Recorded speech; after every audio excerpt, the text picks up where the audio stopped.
Here we are, guys. All of the material is broken up.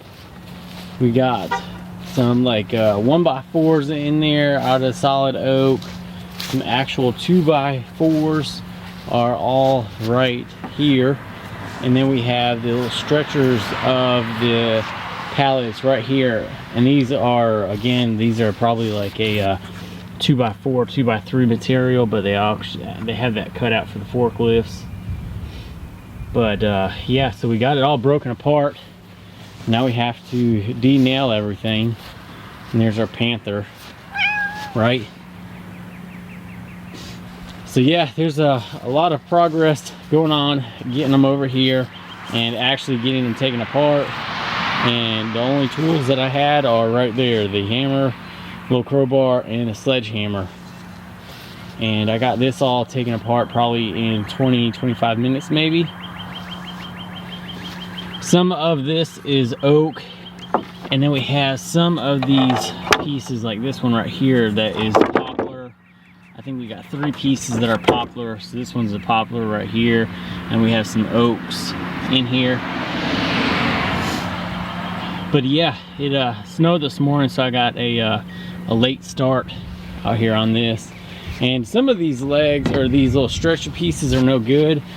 So I gotta go through them and figure out what's good, what's bad. But yeah, hopefully this will turn out great. So we got all of our lumber back here, or at least most of it, not the actual shelves or the bench top part. But I'm trying to get rid of some of these nails, just like this one, by popping them backwards. And one thing I'm running into is that in this oak, these twisted nails do not want to come out. So I think what I'm going to end up having to do is try to just cut them off and then be mindful of where the nails are, and then just, you know, watch out for them and make sure I plan my cuts right. But I mean, it's going to be made out of a pallet and a log. No, just a pallet. So I got to figure out where all my cuts are so that I can make them all good. And hopefully not hit any nails. If so, I'll just be buying some new blades. One thing that I'm trying to do just to begin with is try to find out what boards are too bowed to use. So if I use this whole entire board as like a top beam, it's going to be way off and I won't get anything good out of it.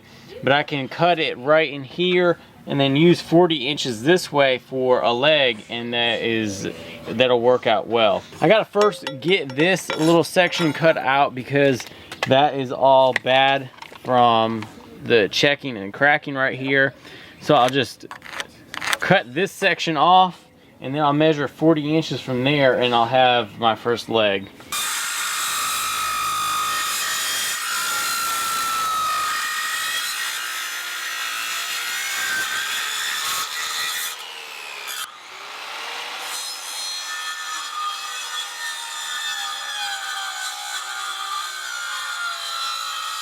After cutting all these up, and I've got 4 legs cut out, I started looking at these, and this is about the straightest one for the longest time.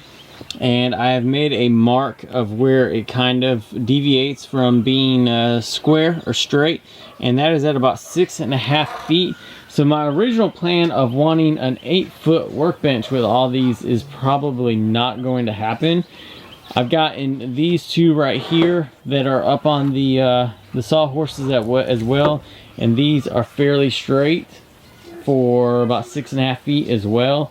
And then they have a really bad hook, and I'll show you guys real quick.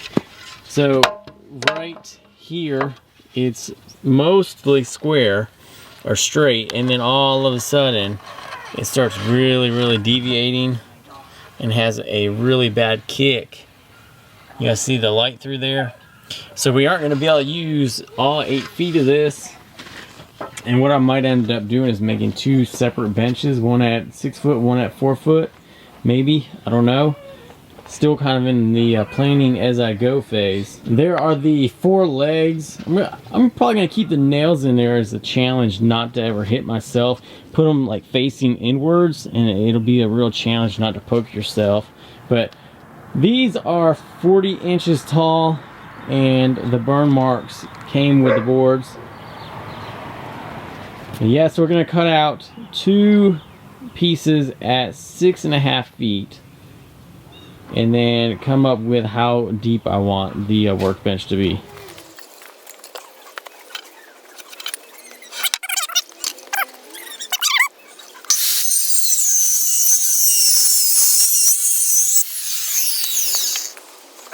I'm on the last board that I had cut. This is going to be the back stretcher for the workbench.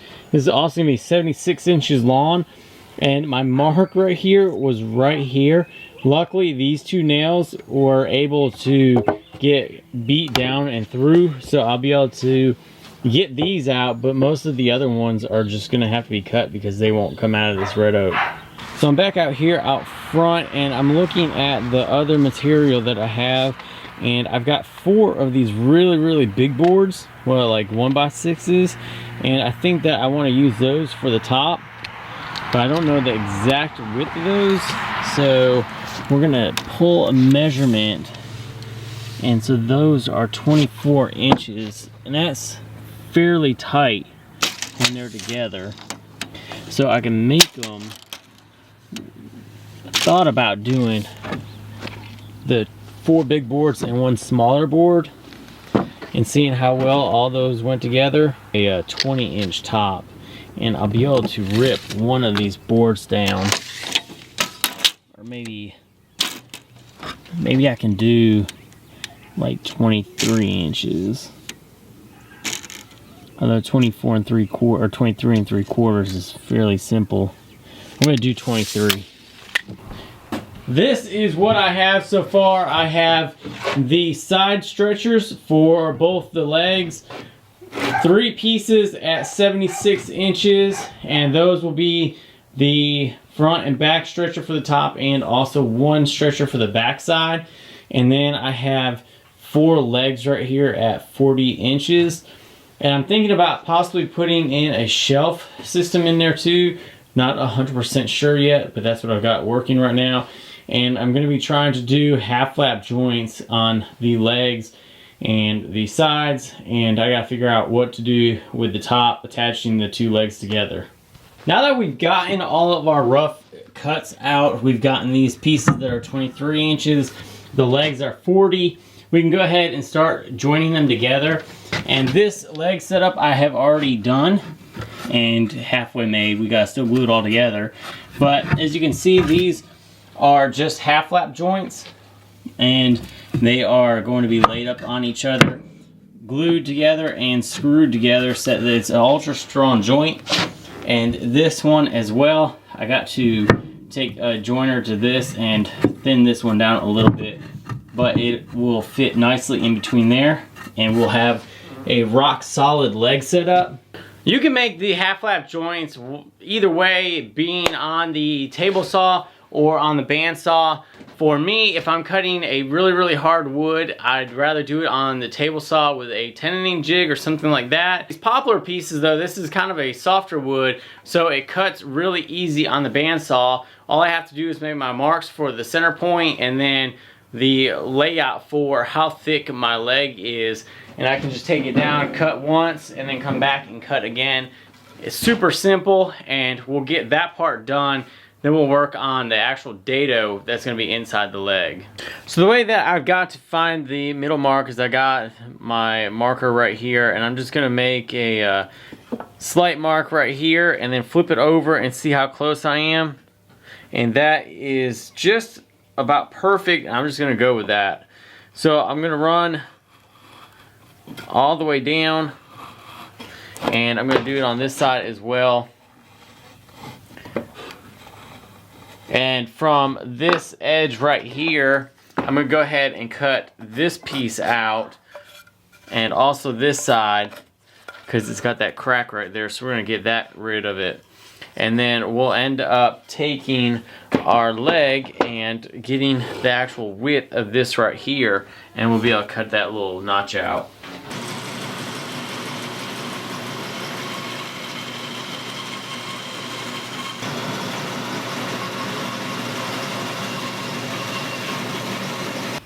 So I've gotten both of my cross side braces cut out, and now we are going to be working on the leg portion. Now, because we are using this rough lumber and I'm not really too concerned about how it looks with the end appearance, I haven't put it through any planers, any joiners, or anything like that.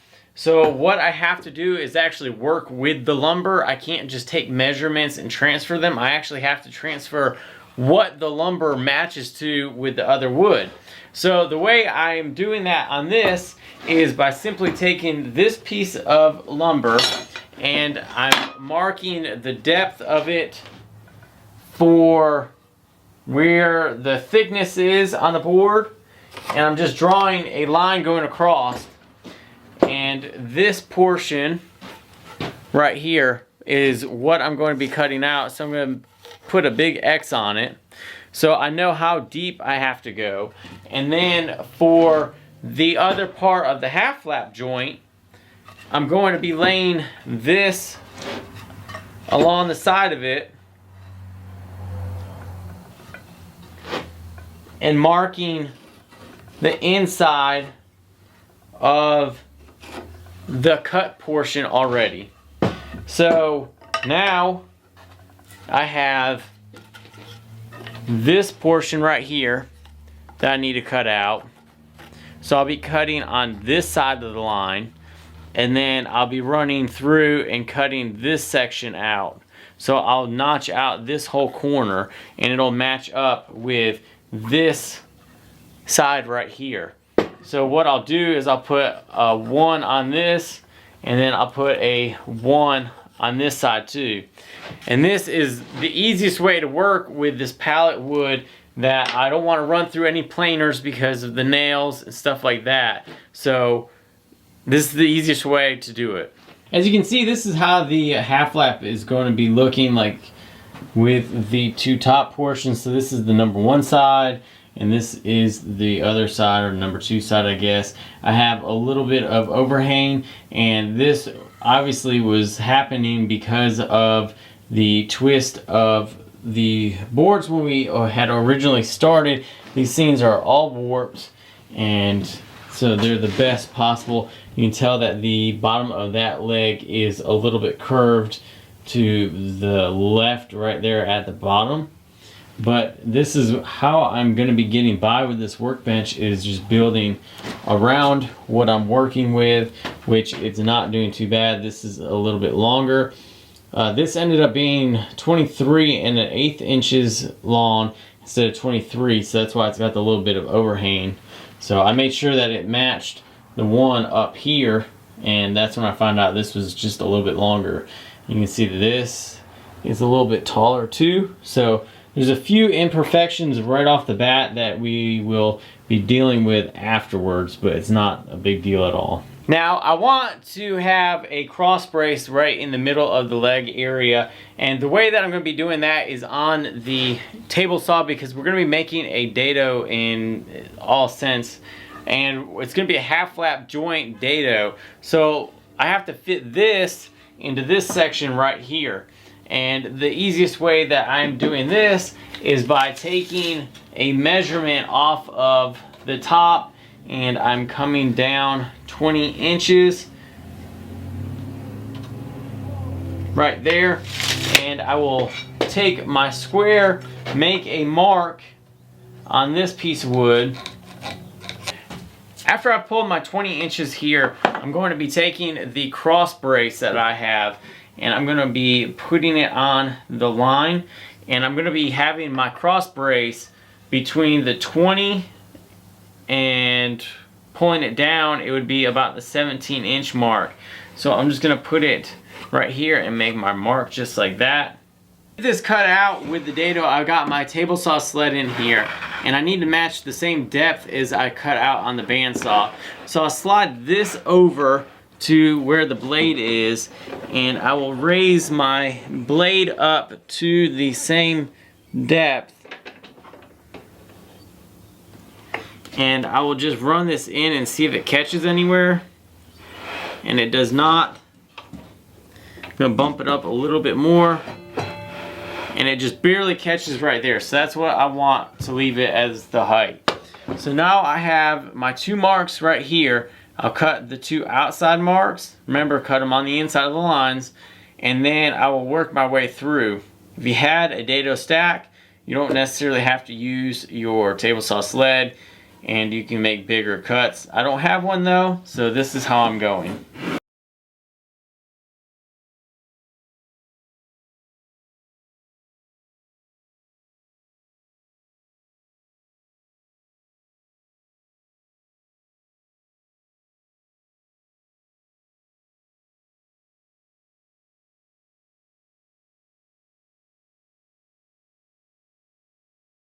After getting the 2 dados cut for the bottom legs, this is what I'm left with. I can see that I wasn't deep enough right here on the dados, so I have to run them through the saw again real quick, or I could go back and notch out the actual cross brace. But I like the way that it looks. It should be very strong. And so the height of it I really like, because I didn't want something lower. I want to be able to stand straight up and down and be able to work on whatever right here at this height. So I like the height of it. I got some little pieces to tweak here and there, a little bit to trim off here, a little bit to trim off there, but that was expected with this, with how bowed everything was. We've gotten our legs glued up. I got one right there and one right there. This one is standing on its own, and now we're going to go ahead and put in the front and back cross braces. I went ahead and got the nails out of these already. I wasn't sure if I was going to be able to get them out, but with a hammer and a punch, I broke off what was sticking out and then punched out the rest of it. So these are nail free now, but these are still going to be going on rough, just like they are. It's going to be a rough looking bench with all the saw marks and stuff on it, and we'll see how it looks when it's all done.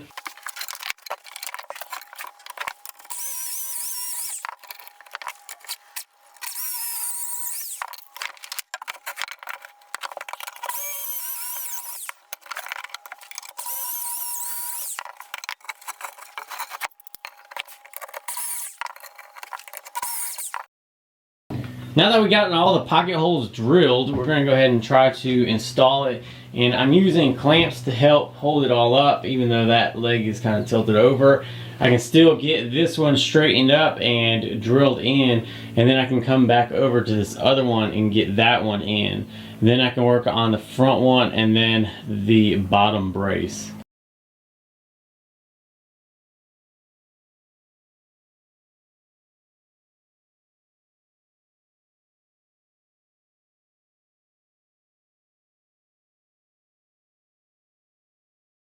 Here is the somewhat final mock-up of the frame of the bench. I've gotten the back brace in on the bottom, top, and then the front cross brace.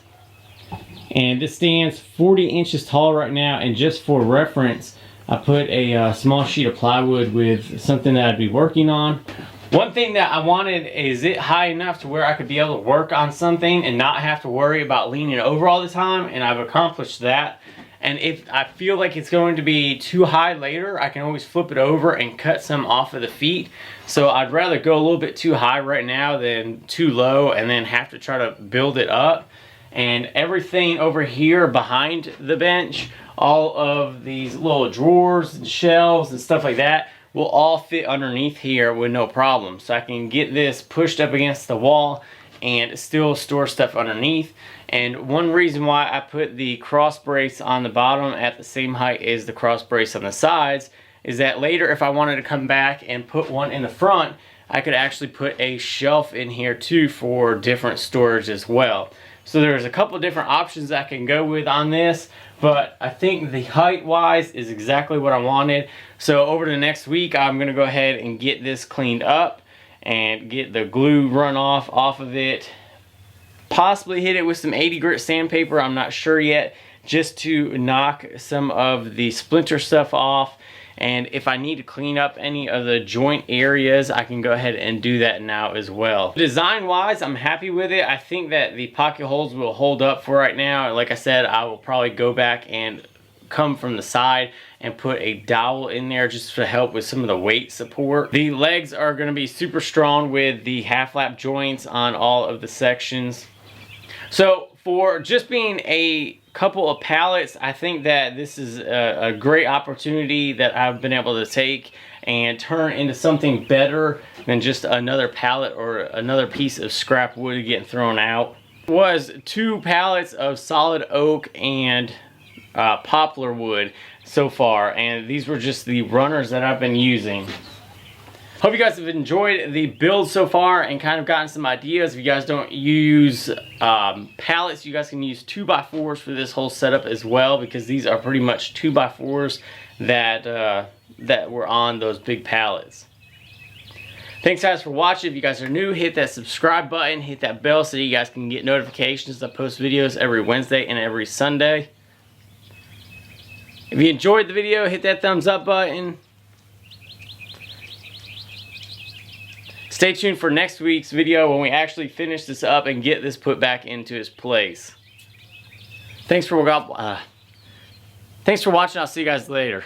Thanks guys for watching. If you guys are new, hit that subscribe button, hit that bell so you guys can get notifications. I post videos every Wednesday and every Sunday. If you enjoyed the video, hit that thumbs up button. Stay tuned for next week's video when we actually finish this up and get this put back into its place. Thanks for watching. I'll see you guys later.